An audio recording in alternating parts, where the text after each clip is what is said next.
présent, on va voir la troisième façon de faire changer les choses, c'est-à-dire le recours à des juridictions spécifiques. La justice, nous avons des juristes avec nous, un juriste en tout cas c'est sûr, je ne sais pas s'il y en a d'autres, et ou la justice ou médiateur du royaume. Le médiateur du royaume, c'est une petite histoire sympathique, ça s'appelait avant Diwan al-Madalim.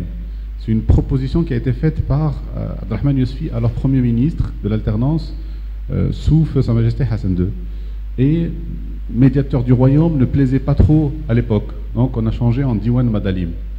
Et quand le roi Mohamed VI devient roi, Abdelrahman Yousfi, un grand monsieur, revient à la charge en disant ça devrait s'appeler quand même le médiateur du royaume. Et là, le roi Mohamed VI lui dit vous avez raison, c'est le médiateur du royaume. C'est aussi une juridiction de recours à laquelle on peut avoir. Mais avant d'arriver au médiateur du royaume, je voudrais vous parler d'un cas qui vous a certainement touché. J'ai pas réussi à l'avoir parmi nous parce qu'il est au Oujda. Vous vous rappelez de la suspension de la voix sur IP, ouais, la fin de WhatsApp, etc. au Maroc. Voilà quelque chose qui a touché 13, 15, 20 millions de Marocains, probablement. Il y a eu une vague d'indignation, il y a eu une vague de dislike des pages officielles des opérateurs. Très bien, c'est une façon de s'indigner, c'est une façon d'agir. Mais ça n'a pas fait basculer pour autant les choses. Il y a eu un citoyen, d'Oujda, qui a porté plainte contre l'ANRT, le régulateur. Il avait raison de le faire parce que juridiquement, ça ne se tenait pas. Cette plainte n'a pas abouti. Entre-temps, la voix sur IP est revenue pour d'autres considérations. Tant mieux, on va en profiter. Mais en tout cas, il y a un citoyen qui a porté plainte. Si on était 10, si on était 100, si on était 1000 à porter plainte, ça aurait impacté suffisamment pour ne pas attendre les autres phénomènes de retour de la voix sur IP. Eh bien, il y en a un qui a porté plainte et qui s'est même un peu enrichi avec ces plaintes-là. Pas beaucoup, chouïa. Je vous demande d'accueillir Si Abdelaziz Labdi qui va nous raconter l'histoire des sabots, la voiture Znouba et Rabat. C'est ici que ça se passe. Je veux rester là-bas. J'assume les raisons qui nous d'échanger. Bon, merci, cher ami Anwar. Changer peut-être, c'est avoir la possibilité de choisir la place où on peut parler. Donc moi, je préfère parler d'ici, à côté de ma femme. Donc, deuxièmement, changer, c'est avoir la possibilité de s'exprimer dans une autre langue que le français, dans une journée de l'indépendance. Donc on doit manifester un peu d'indépendance par rapport à une langue qui adore l'occupant. Donc, troisièmement, changer, moi je préférais plutôt de préparer une petite nouvelle.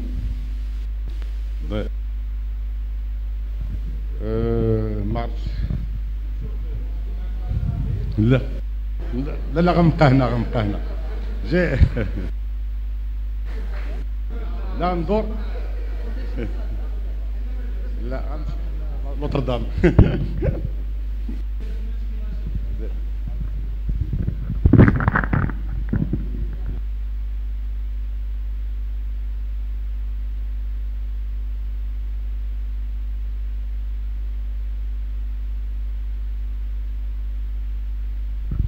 لا شكرا. شكرا للصديق الدستوري السابق والمتغير حاليا السيد أنور الزين لدعوته للحديث على جنون اقترفته ذات رزانة كانت ترافقني. الآن أصبحت أكثر جبنا وأكثر من مسالم في عالم أصبح فيه التغيير مفتوحا على المجهول، ولم تعد الثورة حاملة للحلم بل حاملة للكثير من الدم والضغينة. زنوبة كانت إرهاصا أوليا لانفجار مجتمعي كبير قيض له التاريخ أن يتنفس قليلا في 20 من فبراير، ولا ندري بعد ذلك كيف سيؤول. كان ذلك في 2008، لا أدري في أي شهر ولا في أي يوم، حين كنا نناقش رفقة محام صديق لي القرار الصادر عن محكمة الاستئناف بالرباط حول منع تصفيد السيارات، ونناقش أيضا تعنت الشركة المدبرة لمرفق الركن بالعاصمة الرباط في تطبيق القرار واستمرارها في تقييد سيارات المواطنين.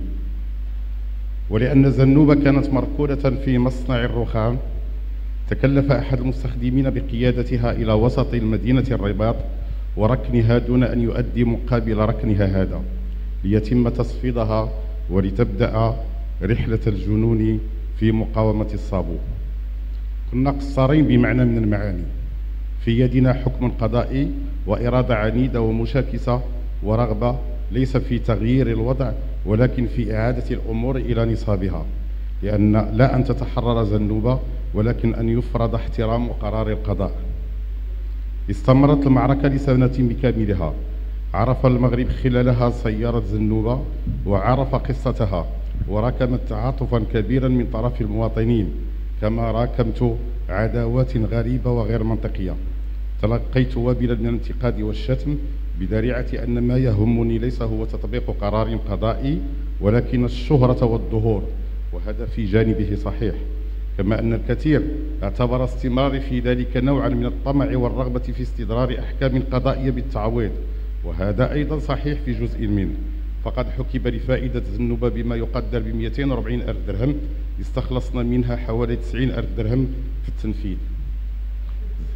زنوبة الآن مركونة في مستودع السيارات بالرباط، مهملة واعتلاها الصدأ، كما أنني لم أعد أرغب في استرجاعها، خذلتها كما خذلها محاميها، ولم تعد سوى ذكرى أستمد منها بعض الفخر والكثير من الاستهزاء على رعونة أصابتني، لعل ذكراها يخلد ويهزم ندالتي تجاهها. ربما هذا ما يشفع لي بعض الوقت ويبدد الكثير من الامتعاض الذي ينتابني. في المقابل اضطرت الشركة المدبرة لمرفق الركن ووزارة الداخلية إلى إدخال تعديلات في مسطرات حجز السيارات بالرباط، فأصبح إعلام المواطن في المرة الأولى قبل تصفيد سيارته ضروريا، وأصبح تحرير محاضر عدم أداء تسعيرة الركن يتم من طرف عناصر الشرطة الإدارية، كما أن الشركة تسعى في كل نزاع إلى تسوية الخلاف بشكل حبي كلما التجأ المواطن إلى القضاء. ومع ذلك لا زال التصفيد عملا غير قانوني، فرغم الإجراءات سالف ذكرها فقد انتزع المحامي والنقيب السابق السيد عبد الرحمن بن عمر حكما قضائيا يلغي بموجبه الاتفاق الحاصل بين وزارة الداخلية والشركة المفوض لها تدبير المرفق، بما يعني أن التصفيد غير قانوني وأن على المواطن الاستمرار في المقاومة إلى حين إلغائه. في الأخير كنت قطعت على نفسي ندرا أستغل هذا اللقاء للوفاء به، وهو تصحيح معلومة كنت قد كذبت بشأنها في مقالات عديدة بشأن زنوبة، وفي المقطع الخاص بها في كناش الوجوه، وهو أن تسميتها لم تكن بإعاز من أحد أفراد عائلتي، بل الذي أطلق عليها هذا الاسم هو شاب من مدينة العيون وتقطن بمدينة الدار البيضاء. كنت قد واعدتها ذات لقاء سياسي، وحين استقبلتها في محطة القطار وأنا على صهوة سيارة الجولف القديمة صاحت مستهجنة: أنت عندك غير هذه الزنوبة. كانت جملتها الاحتقارية لي ولسيارتي كافية لإنهاء علاقة لم تولد وولادة علاقة وطنية تحمل من الأسماء زنوبة. سلامي إليك أيتها الصديقة.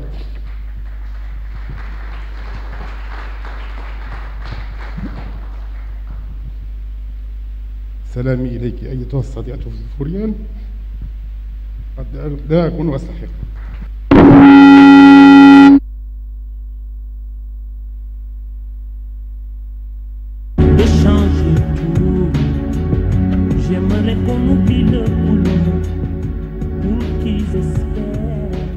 Voilà un homme vraiment ému. Il mérite qu'on l'applaudisse encore. Ça, c'est de la bonne émotion.